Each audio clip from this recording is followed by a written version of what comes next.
Fala pessoal, tudo bem? Professor especialista Eduardo Kran aqui com vocês mais uma vez. Treinamento de força ou treinamento geral esportivo para crianças. Pode, não pode, faz mal, não faz, mitos, paradigmas. Deixa eu conversar um pouquinho sobre isso hoje, tá? Não deixem de nos seguirem no canal da Physiwork. A Physiwork é uma empresa que faz a prestação de serviços de cursos, palestras, eventos, dos mais variados assuntos na área da saúde, fisioterapia, nutrição, educação física, para que vocês consigam se desenvolver mais e melhor com conteúdo bom e de qualidade, para a gente poder somar a área aí, uma prestação de serviço melhor e com certeza ter um retorno melhor disso, um feedback melhor. Então não esqueça de entrar no YouTube.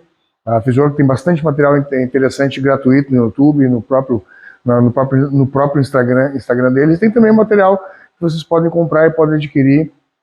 Também tem altíssima qualidade, né, evidentemente um pouco mais completo, né, mais encorpado, mas vale muito a pena vocês poderem assistir, tá? Me segue lá também na rede, no Instagram, Educran, segue a Physiwork, curte lá, dá um like, todo esse engajamento que vocês têm para conosco, eles facilitam para que a gente consiga evoluir um pouco mais, tá pessoal? Então vamos lá, treinamento de força para criança e adolescente. Uma coisa que eu acho engraçado, né, é que filho de brasileiro não pode treinar força, né? Filho de brasileiro não pode praticar esporte, filho de brasileiro não pode fazer nada. Filho de brasileiro pode ficar em casa comendo cheetos, batendo punheta, engordando e ficando sem saúde. Agora, na hora de botar a criança numa academia, no centro de treinamento, levar para uma arte marcial, não pode porque machuca e faz mal. O engraçado é que os filhos dos gringos com 3, 4, 5, 6 anos de idade, estão tudo treinando, praticando exercício físico, esporte, educação física no colégio. Aqui, educação física no colégio, nem ter a gente pode ter. Daqui a pouco já está completamente excluído do calendário das atividades, né, das disciplinas ministradas desde o jardim de infância até a conclusão do segundo grau. Educação física não pode fazer, né? É muito engraçado isso. O corpo é diferente, eu acho. O corpo do gringo é diferente do nosso, né? A estrutura é diferente, a massa muscular é diferente, enfim, não sei, né? Não é uma questão cultural, né? Nem capaz, né? Então, a fim de já quebrar esse laço dessa palhaçada que muitos pais fazem com seus filhos aqui no Brasil de impedi-los de praticar um esporte, um exercício físico, eu venho, né, através deste vídeo já deixar bem claro que sim, os filhos de vocês devem praticar uma arte marcial, devem praticar um exercício físico. Não dá para a gente confundir treinamento de altíssima intensidade e performance para o treinamento lúdico esportivo para uma criança. É completamente diferente. As pessoas, elas são muito ignorantes, elas entram no Google, aí acessam o Google, botam qualquer bosta lá e veem qualquer pseudo profissional, alguém que talvez não tenha nenhuma formação em nenhuma área, falando bobagem, acreditam naquela bobagem e saem bostejando bobagem para todo mundo, principalmente em grupo de WhatsApp da família, tá? Treinamento de força, treinamento esportivo não é assim que funciona. Então, crianças, a gente tem uma série de fatores relacionados à psicomotricidade dessas crianças. Psicomotricidade é uma área que estuda as questões neurocognitivas e psicoativas do corpo humano no processo de desenvolvimento infantil e até no processo de envelhecimento. Então, como a gente nasce, se desenvolve, cresce, evolui e morre, essa psicomotricidade ela é longeva, ela vem de acordo desde o nosso desenvolvimento lá atrás, 0 a 3 anos de idade, 3 a 5, 5 a 7, 6 a 10. Isso aqui são esquemas simples de idade, onde se apontam maiores processos de evolução, estiramento e crescimento, desenvolvimento motor e neurocognitivo.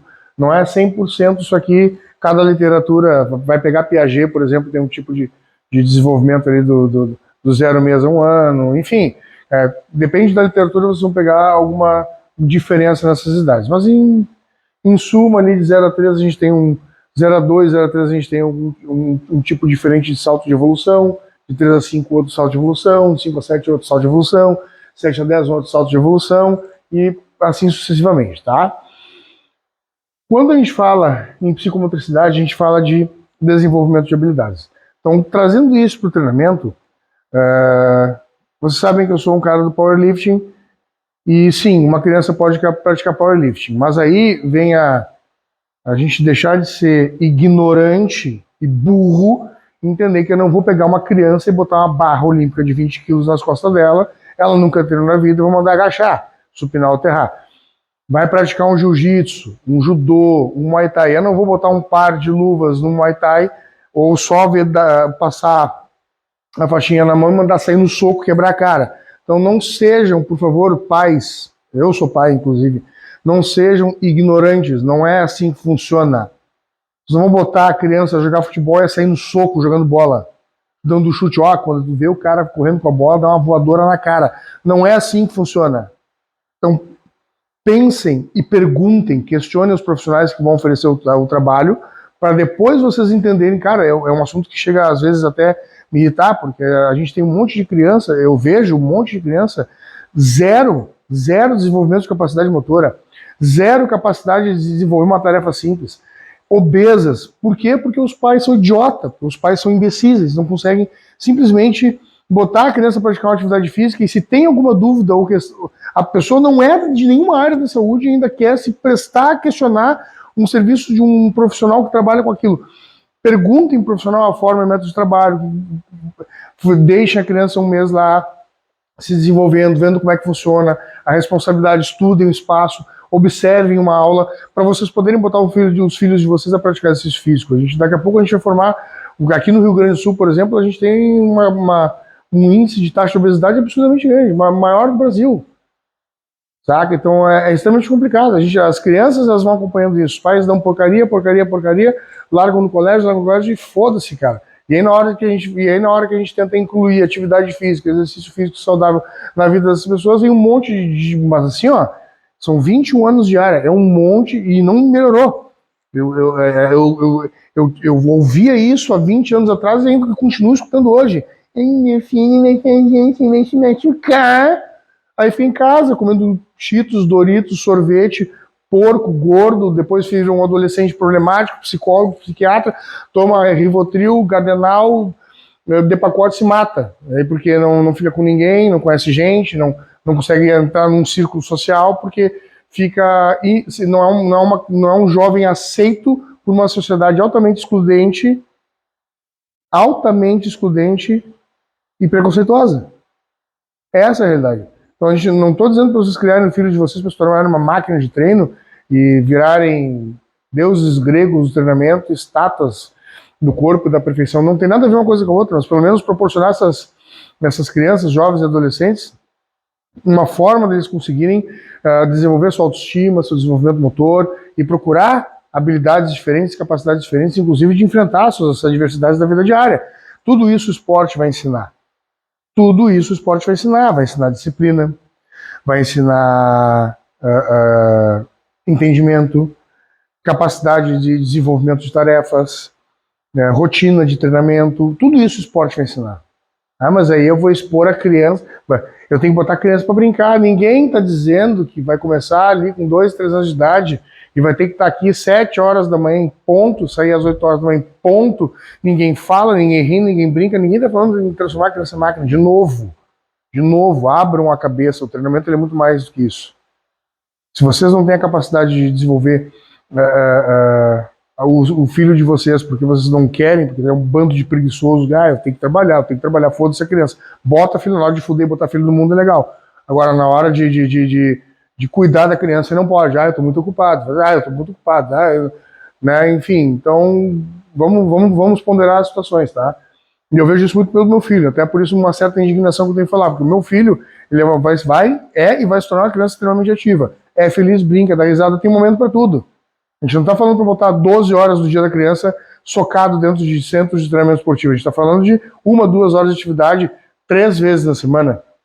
Por exemplo, como o próprio American College of Sports of Medicine preconiza para nós, uma média de 150 minutos de atividade semanal, distribuída em 3 sessões de treinamento, 3 vezes na semana, uma sessão, 50 minutos. O que uma criança não pode fazer? Entendeu? Então vamos lá. Quando a gente fala em questão de trabalho de psicomotricidade, a gente tem determinadas etapas. O treinamento para uma criança ele vai ser diferente do treinamento para um adulto. Uma das grandes barreiras que a gente tem de trabalhar com crianças é que geralmente crianças são muito hiperativas, né? Então o déficit de atenção delas é muito maior. A ideia é a gente conseguir casar a proposta de treinamento, né? Um trabalhozinho de mobilidade, um trabalhozinho de circuito, ludicidade, estafetas, e ao mesmo tempo a gente conseguir transformar aquilo em algo divertido, para aprender a atenção da criança, até porque daqui a pouco aquilo acaba se tornando ocioso, né? E acaba ficando ruim e a adesão ao esporte fica menor. Então esse é o principal cuidado que se deve tomar, um dos principais cuidados que a gente deve tomar na hora da gente for aplicar exercício físico para as crianças, né? Porque realmente vai ser uma barreira muito grande. É complicado a gente, a criança pode praticar o power, pode praticar a musculação, vai fazer uma natação, vai fazer um basquete, vai fazer um vôlei, né? Vai praticar os demais vários esportes. Se a gente aplicar o esporte da forma como o esporte deve ser aplicado, no sentido de treinamento adulto, aquela coisa de sim, de ter um compromisso, uma rotina de treino, melhora de capacidade física, tudo que a gente fala em alto rendimento e performance, aí vai ser complicado. Aí manter a adesão dessas crianças vai ser mais difícil. Mas a gente vai acabar filtrando muito, e aí somente aquelas crianças que realmente um dia lá na frente, depois de um certo tempo, a gente pode enxergar que elas têm uma condição de se tornar um atleta em potencial de uma determinada modalidade esportiva, o que também é factível com a realidade, né? A gente tem competições para crianças de 5, 6, 7, 8, 10 anos de idade, isso é normal. A vida competitiva ela é muito importante para a criança. A competição, ela denota uma capacidade de superação, ensina com as derrotas, enfim. Vocês estão dizendo, competir, tem que competir sim, a vida é uma competição, porra. Vocês não podem preparar o filho de vocês para o mundo achando que o mundo não vai querer engolir o filho de vocês. O mundo é assim, caralho. Então a gente tem que preparar nossos filhos para entender como é que funciona o mundo geral. Vai apanhar, vai perder, vai ser ruim, não vai ser legal. Mas tudo isso, esporte, todas essas vivências, o esporte pode proporcionar. O esporte é uma grande valência universal do desenvolvimento do ser humano. Então todo mundo que pratica exercício físico vai conseguir, principalmente esportes, tanto coletivos quanto individuais, vai entender uma série de outros fatores para poder se desenvolver como ser humano. E se a gente conseguir aplicar isso já nesses pequenos jovens, essas pequenas crianças, a gente vai conseguir fazer com que se tornem lá na frente adultos melhores, com melhores sensação no mercado de trabalho, com mais resiliência na hora de superar suas dores nos mais variados setores da vida, enfim, né? Então a psicomotricidade ela passa por uma série de etapas que são interligadas. Etapas e pilares, elas têm essa mesma interligação. Da mesma forma que a gente tem uma bateria, né, psicomotora, que também se faz importante na hora da gente prescrever treinamento para essas crianças na hora de se desenvolverem. Fazer uma periodização específica agora não vem ao caso, colegas. A gente tem que, de novo, a gente tem que tentar trazer algo que mantenha essa criança ou essas crianças praticando os esportes que a gente vai ofertar para elas. A gente tem que mostrar que aquilo ali pode ser algo, além de divertido, algo que possa beneficiá-las em outras questões como saúde, por exemplo, física e mental e engajamento social, inclusão social. Então, tudo isso tem que ser remanejado na hora da gente prescrever exercício físico, tá? Então, algumas das etapas da psicomotricidade: movimento, intelecto e o afeto sentimental. Quando a gente pratica e expõe essas crianças ao exercício físico, a gente busca trabalhar a psicomotricidade delas. Por quê? A psicomotricidade ela vai ser um composto geral do desenvolvimento daquele ser. Tá? Então é isso que a gente tem que entender. Quando a gente fala em psicomotricidade, a gente não está falando só no movimento pensado. Contração muscular, força, capacidade neuromotora. Sim, é uma capacidade neuromotora. Só que quando a gente fala psico, mente, neuro, motricidade, motor, a gente não está exatamente entrando nessa linha. A gente está entrando numa linha de desenvolvimento humano, né? E às vezes a gente acaba levando a palavra muito ao pé da letra e a gente acaba esquecendo o contexto geral dela. Então, quando a gente fala em psicomotricidade, é muito importante a gente entender que é desenvolvimento como um todo. Não é só a parte mental, é a parte do corpo, é a parte da relação espacial, é a parte da relação humana, é a parte da relação do espaço com o próprio corpo, o entendimento do seu corpo naquele espaço, é o entendimento do próprio corpo, de como seus braços se movem, genitais, órgãos genitais, sentimento, enfim, é o todo. A expressão gestual, tudo isso vai estar relacionado com a psicomotricidade. Caiu. Não vou pegar para não sumir da tela por enquanto, tá? Por isso que eu tenho duas. Sucesso. Psicomotricidade. Também a gente tem 3 pilares. Esses 3 pilares estão ligados a essas 3 etapas, mas aqui de uma forma um pouco mais técnica. Tá? Quando a gente fala aqui, nesses 3 pilares, a gente fala intenção de fazer. A intenção de fazer é de projetar algo. Quando a criança começa a entender aquilo que ela quer fazer, ela tem a intenção de fazer aquilo porque pode trazer algum benefício para ela. E geralmente esse benefício vai estar ligado à emoção. Então a gente ativa o sistema límbico para isso. No afeto, nos sentimentos, sistema límbico ativado e a intenção de fazer. Então, proporcionar bons momentos dentro da prática de atividade física, mesmo que ela seja mais lúdica do que treinamento esportivo em si, faz com que aquela criança desenvolva uma intenção de realizar não só aqueles movimentos, mas também de interagir, de estar naquele local praticando aquilo que ela necessita. Execução, sistema reticular, córtex pré-frontal, sistema motor, sistema neuromotor, cerebelo, enfim, a estrutura como um todo e o movimento dela. Então, executar aquelas atividades propostas, mesmo que seja estafeta, mesmo que seja uma atividade em grandes grupos, pequenos grupos, ou uma atividade individual, aquela execução dos movimentos, elas começam a refinar o movimento. Então a gente tem uma série de outros padrões que vão estar associados também à linha de padrões de movimento realizada por aquela criança e o benefício que vai se trazer realizando aquele movimento repetidamente. Tudo isso, lá na frente, vai estar ligado ao treinamento esportivo, que é o que a gente conversa bastante nos nossos vídeos. Mas a gente tem que lembrar que isso aqui é uma primeira etapa. A gente está desenvolvendo os nossos pequenos. E para desenvolver os nossos pequenos, a gente não pode fugir dessas etapas. E a gente não pode entender que a psicomotricidade para as crianças é muito maior. Então, quando a gente começa a desenvolver as habilidades, capacidades e competências das crianças, a gente começa a ter outros fatores em vista. Por exemplo, dentro dessas habilidades, a gente tem o equilíbrio, a gente tem a motricidade fina, a gente tem que é o movimento mais refinado, a gente tem a motricidade global, que são os movimentos mais dinâmicos, os movimentos multiarticulares.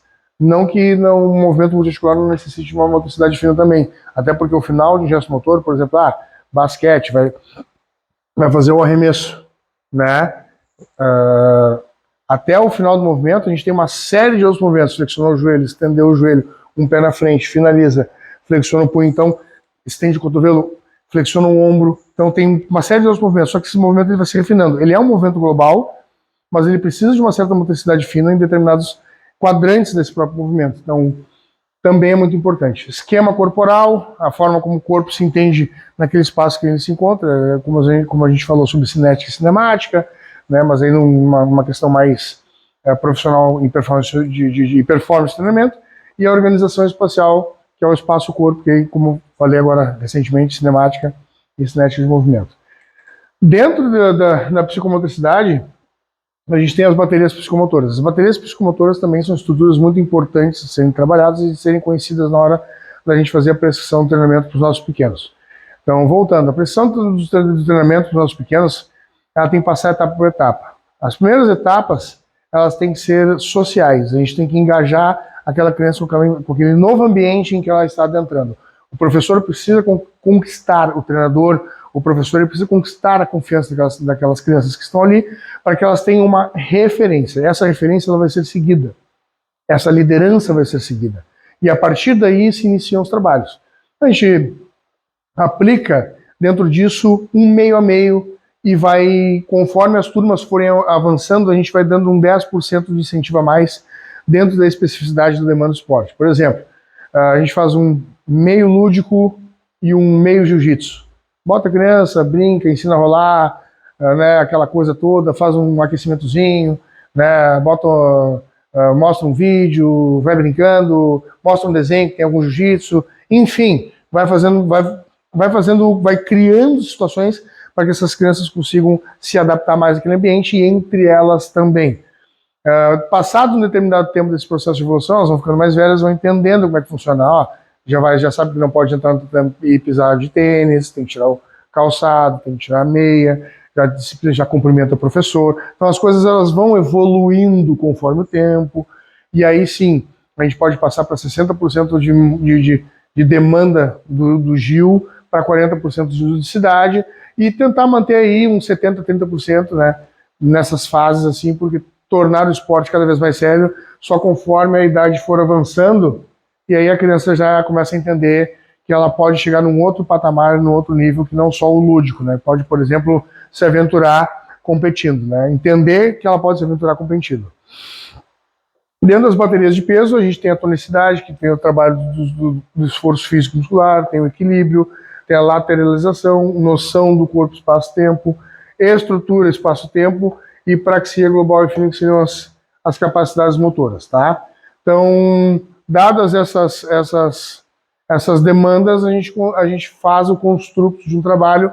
Ele pode ser periodizado, mas ele vai ser periodizado de uma forma geral, porque nesse primeiro início a gente tem que também filtrar as dificuldades. Tem uma criança um pouquinho mais pesada, uma mais introspectiva, alguma de repente tem algum espectro de autismo, um pouco de espectro de autismo, mas consegue socializar. Então tudo isso deve ser filtrado também na hora da conjuntura de uma turma. Mesmo sendo esporte individual, existe uma formação de turmas. Mesmo sendo esporte individual, essas turmas elas precisam, são crianças que vão se agregar e vão se somatizar. Então a gente tem que estar atento a todos os fatores que generalizam para que a gente consiga ter equidade na hora de prestar um serviço para trabalhar com essas crianças. E sim, lá na frente, por que não, quem sabe, competir, incentivar que elas tenham mais interesse, não obrigar, jamais, né, fazer gostar. Né? Eu sempre tenho essa frase quando a gente trabalha com criança ou com as pessoas que têm certa resistência a determinadas modalidades. Não obrigue, demonstre, facilite o acesso. Né? Não obrigar, demonstrar e incentivar, para que aquela pessoa comece a gostar. Tranquilo, pessoal? Espero que vocês tenham gostado desse vídeo. Espero poder ter esclarecido algumas dúvidas para vocês.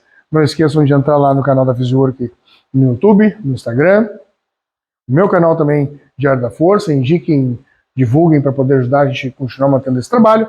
E ao mesmo tempo, se puder dar uma entradinha no Instagram lá também tem bastante trabalho legal. Valeu, pessoal? Um beijo, um abraço. Até mais.